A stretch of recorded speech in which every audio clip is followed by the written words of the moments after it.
話中美貿易不平衡係美國政策造成。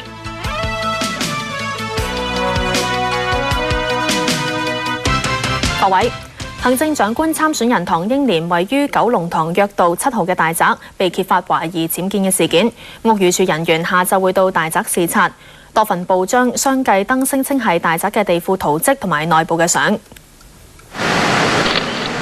唐英年喺九龍塘約道5號 A 嘅大宅，有玻璃天花嘅通道相連，通去隔離嘅7號大宅。由高處可以睇到7號大宅嘅泳池，池底有天窗，透光去到下層。根據屋宇署嘅圖則，同層有標房同埋泵房，而泳池對上嘅係地下高層，屬於客飯廳。1樓就係睡房。大宅左邊就係車房，即係唐英年話工人之前挖深咗嘅地方。大宅朝早有車出入，但唔見唐英年。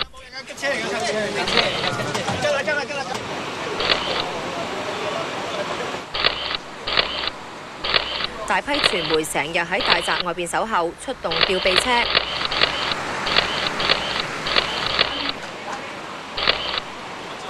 有市民去到唐英年嘅寓所外邊示威，要求唐英年清楚交代僭建事件。阿唐生佢話透明㗎，點解呢樣嘢咁唔透明呢？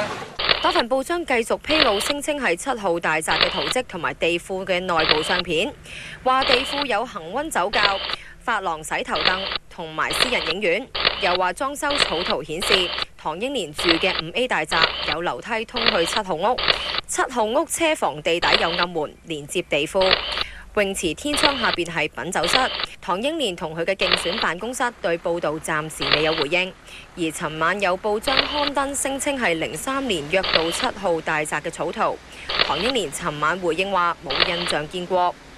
我自己其實真係冇印象咧，見過呢一個草圖，因為間屋咧係搞咗10年㗎啦，咁啊10年咧我哋都未搬入去住，咁係真係好明顯咧，就一路都喺度慢慢咁樣喺度搞緊啦。我咧就唔會講係邊個做監工，我只係會話咧我係呢個家人幫我做監工。唐英年又話正考慮係咪俾傳媒入內拍攝。無線電視記者陳嘉欣報導。咁陳嘉欣依家仲喺九龍塘㗎，係啦，知唔知屋宇署嘅人員幾時會到呢？係啊，鄭瑞文，咁我哋等咗成朝咧都未見到咧屋宇署嘅人嚟㗎。咁據了解啦，佢哋大概下晝4點鐘左右咧就會入到去大宅裏邊視察。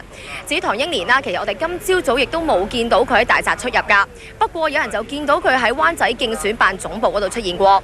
咁而唐營嘅公關就話啦，大概下晝5點鐘左右啦，唐英年就會出席港交所嘅新春團拜，而另一名行政長官參選人梁振英亦都會係參加㗎。咁講翻而家現場嘅情況啦，咁其實咧見到大批嘅傳媒咧就喺唐家嘅大宅出邊守候㗎。咁我哋同事吳景俊呢，而家就喺高位度㗎。咁景俊可唔可以同我哋解救下個問題喺邊度呢？好啊，陳嘉欣，嗱，我哋高位咧可以好清楚見到2座建築物啦。咁啊對翻個圖則咧就咁望埋去，似乎係冇乜問題嘅。咁但係問題咧就在於泳池正中間，大家而家見到嗰2個天窗啦。嗱，天窗下邊究竟有幾大嘅僭建空間呢？報章嘅講法就係話呢個天窗下邊有成2000尺嘅僭建地庫。咁但係唐英年呢就否認呢個講法，佢就話呢只不過喺車房嗰度挖深咗擺雜物。嗱，俾大家個資料大家參考下，車房究竟隔幾遠呢？我哋鏡頭向左邊移啊。嗱，天窗同嗰個車房我哋就咁用肉眼睇咧，都隔成10幾20尺㗎。嗱，呢個約道7號嘅地積比率咧係已經用盡咗啦。咁如果有僭建地庫嘅話咧，係咪要補地價呢？呢個亦都係另一個疑問。仲有個疑問呢，就係僭建物究竟幾時出現啦？唐英年呢係被追問咗多日之後，喺尋晚呢，佢就確認咗呢個僭建物係攞到入伙紙，即係07年2月之後咧先至出現嘅。咁但係咧，今朝個報章就話揾到當年參與過呢個約道7號嘅建築工程嘅一啲人，就話咧其實喺起緊樓嘅時候已經有僭建物㗎啦，只不過屋宇署人員呢去檢查嘅時候，佢哋遮住咗，所以睇唔到。究竟邊啲講法先係真呢？事實究竟係點呢？相信最快都要等屋宇署人員入去睇過之後呢，先至會有初步嘅答案。我哋會繼續喺呢度跟進住，交翻俾新聞部先啦。好啊，而已經向唐英年遞交特首提名表嘅自由黨話，要再考慮到時係咪投票支持唐英年。而泛民特首候選人何俊仁話，如果僭建事件屬實，唐英年應該考慮退選。自由黨選委連同友好早前向唐英年提交62個提名簽名，自由黨主席劉健儀形容唐英年僭建風波日日新鮮，現階段雖然唔會收返提名，但難以判斷會唔會喺特首選舉中投票支持唐英年。牽涉得佢誠信嘅問題，嚴重誠信嘅問題咧，我哋真係要好小心考慮咯。因為作為政治人物咧，誠信係最重要嘅。但係而家呢個階段呢，我哋未能夠作一個判斷，因為件事仲喺度日日喺度轉變當中，係嘛？佢亦都唐生亦都係會有不斷有呢個係解釋出嚟。佢呢個擠牙膏式嘅解釋方法，咁一定係唔理想啦，一定係唔理想啦。泛民特首候選人何俊仁建議唐英年開放大閘俾傳媒入內。依家真係傳聞好多，越傳越真。咁啊，琴日嘅解釋呢，係絕對冇辦法能夠呢係釋除公眾嘅疑慮嘅。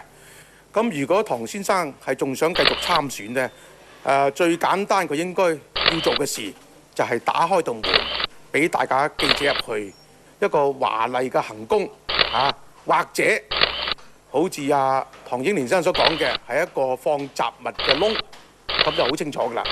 何俊仁形容，如果僭建事件屬實，唐英年連日嘅解釋就係誤導公眾，應該考慮退選。無線電視記者趙婉婷報道。其他消息，廣東河源市凌晨發生4.8級地震，震源深度13公里，未有造成傷亡。本港亦都感受到震動，天文台收到超過10宗嘅市民報告。凌晨2點34分，大部分人都正係熟睡。但係廣東東北部嘅河源市東源縣一場4.8級地震，就令到本港部分市民亦都感到震動。地震震中位於香港東北190公里，廣東省河源市東源縣，震源深度13公里。咁就呢一個地震呢，就香港天文台呢都係接獲超過10名市民嚟報告嘅，就表示係感覺到呢一次嘅地震。佢哋一般呢感覺到呢震動呢就維持係幾秒到啦。有市民呢就係話感覺到呢一啲懸掛嘅物件呢係有啲擺動咁樣嘅。咁啊，經過初步分析呢，就顯示呢就本港呢一次嗰個地震烈度呢，就係呢個修訂嘅麥加利地震烈度表嘅第3度嚟嘅。天文台話，感受到震動嘅市民嚟自廣泛地區，港九同新界都有。廣東省地震局亦都話，成個粵東地區亦都受到影響。內地傳媒報道，地震後錄得超過30次餘震，最強嘅係2.6級。翻查本港天文台自1979年有地震監測網絡記錄以嚟，香港每年平均錄得2次有感地震。國家副主席習近平喺華盛頓出席午宴嘅時候，話美國出現貿易逆差，問題係在於美國本身嘅經濟政策。由潘慧琳喺美國華盛頓報導。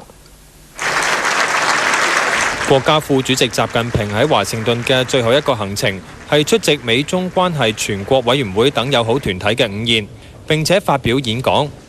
面對美方批評中國嘅不公平貿易行為，習近平話：中國嘅貿易順差佔國內生產總值嘅比重已經降至2%，處於國際公認嘅合理水平。人民幣匯率改革發揮咗作用，解決中美貿易不平衡要靠美國自己。坦率地說，是美國自身經濟政策和結構的調整，包括取消對華出口種種限制，特別是盡早放寬對華民用高技術產品出口管制。這既有利於平衡中美貿易，促進美國經濟增長和就業增加，也有利於改善美國國際收支結構。佢透露，中方已經向美方提出促進中美貿易投資一籃子嘅合作倡議。美國早前提出重返亞洲，習近平話要尊重中國嘅利益。中方歡迎美方為促進亞太地區和平穩定繁榮發揮建設性作用，同時也希望美方切實尊重包括中國在內的本地區國家的利益和關切。佢又重申，美國必須以實際行動反對台獨同藏獨。習近平又提出，中美兩國要多信任、少猜忌，多了解彼此嘅戰略意圖同埋發展方向，避免誤讀同誤判。無線電視記者潘慧琳喺華盛頓報導。國家副主席習近平之後轉到艾奧瓦州繼續訪問，重臨佢喺1985年考察過嘅小鎮，同當年接待過佢嘅人士茶聚，又出席州長嘅歡迎晚宴。闊別27年再訪艾奧瓦州，習近平同一班老朋友聚舊，對當年嘅訪問記憶猶新。長那個時候呢，兩個河北和阿瓦呢，也是剛剛締結了友好。我又是第一次訪美，所以這個在當時啊，我們進行這樣的溝通，是一件很新鮮的事情。我們懷着一個好奇的心來到這裡。習近平1985年到訪馬斯卡廷呢個小鎮，喺德沃夏克夫婦家中住過2晚。兩夫婦專程由佛羅里達州返到艾奧瓦同習近平見面。